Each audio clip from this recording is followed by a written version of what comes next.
You really amaze me. I'm sorry? Talaga namang silent worker ka. Hindi yata kita maintindihan. Well, bukod sa iba mong talents, magaling kang artista. Gusto mo ba akong purihin o insultuhin? Kasi marami pa ako asikasuhin Isa kang punk na walang breeding.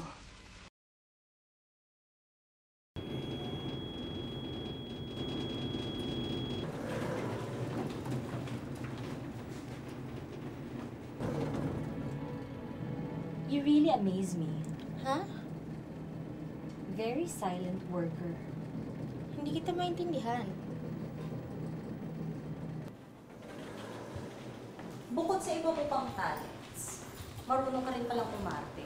If I were dumped, I probably wouldn't see through your hidden agenda. Gusto mo ba akong purihin o insultuhin? Kasi marami pa akong asikasuhin. Isang probinsyanang punk, walang breeding at hindi malaman kung saan nanggaling. Pumasok ka as music teacher, then moves in as live-in tutor. What's next? Dante's live-in partner. Ngayon ako naman na na-amaze sa'yo. Akala ko kasi ikaw ang punong-puno ng breeding at talino. Well, I must hand it to you, at least marunong kang lumaban. Magbibigay pa ako ng giveaway sa mga bata. May sasabihin ka pa ba?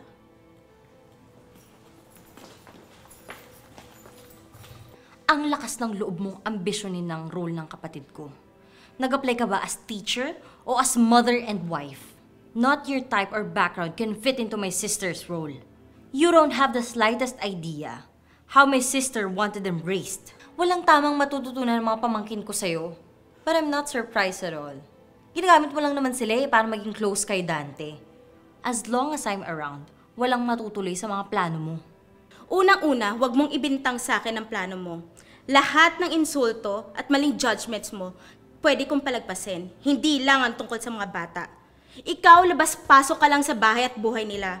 Ako, buong araw kasama ko sila. 7 araw, 1 linggo. Alam ko ang laman ng puso nila, kung ano ang takot sa isip nila, kung ano ang nagpapasaya at nagpapaligaya sa kanila.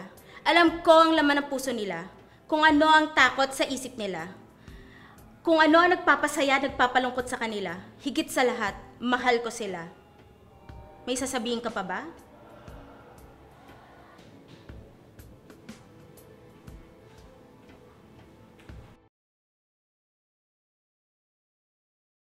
Babad ako ng bukid. Nagtatanim, nag-aararo.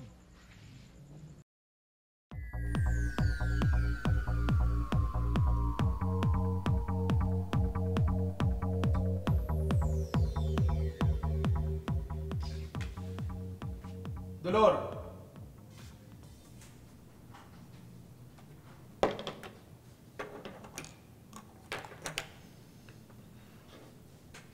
Ligaya ang itawag mo sa akin. Dahil yun yung trabaho ko. Ang magbenta ng aliw.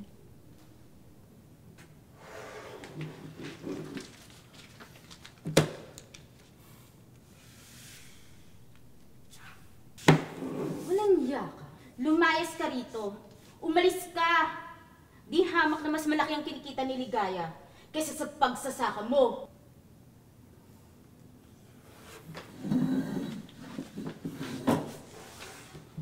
Humingi ka ng tawad. Mangako ka magbago. Patatawarin kita. Ilinisin uli. Huwag mong gagalawin ng pera.